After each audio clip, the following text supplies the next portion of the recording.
Favorite monster, Undead. This is actually pretty easy. So there's a number of undead that I really like. I really like skeletons and zombies. I like the mindless undead, the low-level undead. They pose a lot of problems for parties at first, like, especially when you're not... This is before Pathfinder, so back in 3rd edition, when you're using standard-level characters, by which I mean not everybody... You're not rolling super high ability scores or anything like that. Zombies have tons of hit points when you're in that situation. You end up with a zombie with like 12 hit points or 14 hit points, and it's going to take a couple hacks to get through that. And I really like it. And I like skeletons in that they had multiple attacks. So they had these 2 claw attacks. So now you have these... and they were also resistant to piercing and slashing damage. So you have these skeletons that are tough only because most players don't bring bludgeoning weapons to a fight. So they're doing less damage trying to hack them apart. And the skeletons don't do that much damage, but every one of them is getting 2 attacks off.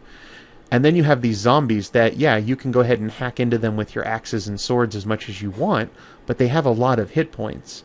Nowadays, you end up with a first-level character in Pathfinder, and you've given them an 18 or a 20 strength, and they're using a 2-handed sword. They're going to cut through a zombie without a problem. So you just have to use bigger zombies.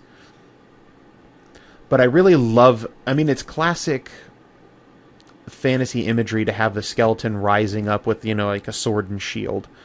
It's classic fantasy, well, kind of more horror-ish, but just to have a wave of zombies where it's just so difficult to take them down, each of them. And then, of course, they hit like a bus. Zombies did a lot of damage. The thing about them was... In 3rd edition, when they originally created the zombies had only partial actions. So they could move or they could attack, but they couldn't do both. And that was sort of the slow, shambling zombie idea. An underused undead, one that I haven't seen come up too often, are ghouls and ghasts. They wreck low-level parties. Ghouls paralyze when they hit you. And for whatever reason, I still don't know where this comes from. I would have to guess it's from Tolkien, but I don't know. But a ghoul's paralyzing touch doesn't work on elves. So, elves, for whatever reason, all the way back to the 1st edition of the game, were immune to ghouls' touches. I can't really say that it's all the way back to the original D&D, but I think it was. But for sure, in 1st edition AD&D, elves were immune to ghoul touch. And then ghasts are just stronger ghouls that also have a noxious gas that comes off of them that sickens people. The thing that the couple times I've seen ghouls used, what doesn't get mentioned is people treat them like just stronger, paralyzing zombies.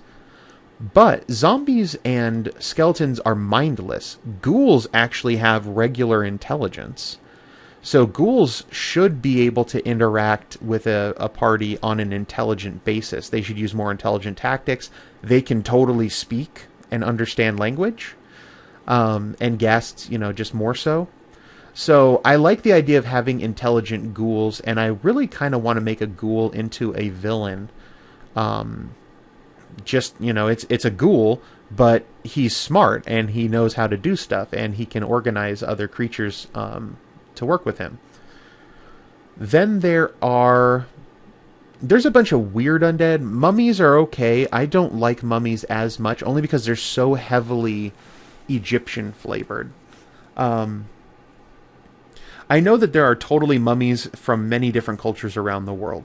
But every time you see a mummy, it's always the classic wrapped up Egyptian horror movie mummy. They're very strong, they have a lot of powers, and that's another undead that tends to not get played intelligently. They go with the whole shambling, almost mindless, stronger than normal zombie motif with the mummy, but mummies are intelligent, and actually they're all high-level clerics. This is speaking back in the older editions. In the newer editions, I actually haven't looked at the mummy in Pathfinder yet. But they have cleric spells and powers. So they should be played much more intelligently and less shambling monster. Then you get into like the higher level undead, and there's three. Well, there's a bunch of other types of undead. There's morgues, there's revenants, there are the ghosts. I kind of like ghosts, but I kind of don't. There's just too many rules issues with ghosts. Specters, shadows, wights, which are kind of like even better ghoul-type creatures. Shadows are fun, except shadows will wreck a low-level party, too, because of the strength damage. But of my favorite ones, I do like shadows a lot. But liches, Draco liches, and death knights are the what I call the high-level undead. They're the ones that actually can have personalities. And in general, when you fight against a lich, a death knight, or a Draco lich, they're like the main villain or one of the main villains. So there's a lot of backstory to them. There's motivation for them. There's a reason they exist. They interact with the party intelligently. And of course, they have massive magical abilities that deal all kinds of damage. Of them, the Death Knight is the one that I saw first in the old 2nd edition D&D Monster Manual. And it just looked awesome. The drawing, the illustration looked awesome. They had weird abilities. Like they can, you have this skeleton knight dressed in plate mail armor with a 2-handed sword, and he happens to cast Ice Wall and Fireball. Those are the two I remember for sure that he could cast. And I remember actually setting up a fight with a Death Knight, and it wasn't part of an adventure. We were just going to have the party fight a Death Knight. And one of the first things he did was he cast Ice Wall, but he made it so that the wall was across the corridor and left a 2-foot gap at the bottom. And the party's like, oh, that sucks, because now we have to crawl on our hands and knees underneath that gap, and he's just going to kill us when we walk through. So as they stand there debating what they're going to do, well, there's a 2-foot gap under the wall, so he can totally just aim a fireball under there and fireball the party. And then they really started to hate the Death Knight. There is an adventure, I talked about it before, B1, In Search of the Unknown. And in it, there's 2 guys that are kind of established the dungeon. You're exploring a dungeon called Quasqueton. And you know what? I think Quasqueton is what it's called in the book. I don't think I made that up. And the 2 guys that kind of built it, there was a high-level fighter and a high-level wizard, and their names were Rogon and Zeligar. And they're the ones who built Quasqueton. And when I ran In Search of the Unknown for a party once, I decided that Rogon and Zeligar were going to be villains in the campaign, and you would meet them later on, and they're a Death Knight and a Lich. And they know that you went rummaging through their dungeon, their home, their base of operations that they created, and that kind of pissed them off a little bit. So later on, they were going to come back and fight you. But I really love the Death Knight, just because I like the idea of this heavily armored skeletal warrior with these magic abilities, but just the ability to wreck people. Liches are fun, too. I feel like they've been given a lot more abilities. I think a Lich is more powerful than a Death Knight.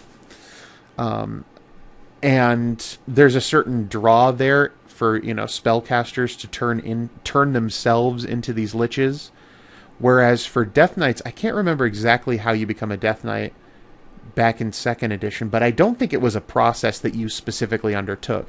It was more like a kind of deal with the devil or curse ability where you die and then you somehow come back as a Death Knight, rather than a Lich where you specifically set up, I want to become a Lich, I've gathered all the ingredients, I've created my phylactery, now I drink this special poison that, yes, kills me, but also brings me back as a Lich.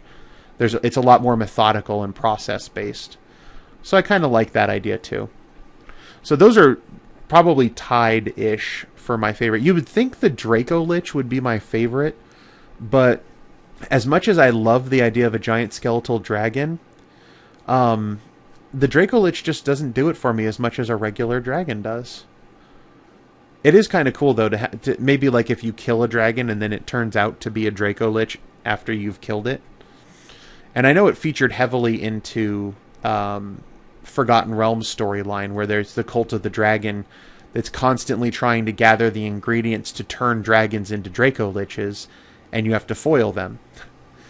But, yeah. Probably Death Knight number 1, Lich number 2 is favorite undead. There are plenty of other undead. There are just reams of undead that they created for D&D. All through the editions of D&D, then special ones in Pathfinder, and of course third-party monster manuals have tons of them too. But none of them will really top Death Knights and Liches as my favorite. And then, like I said, I just love skeletons, zombies, and ghouls as low-level, scary-to-fight creatures. Alright, until next time, bye-bye.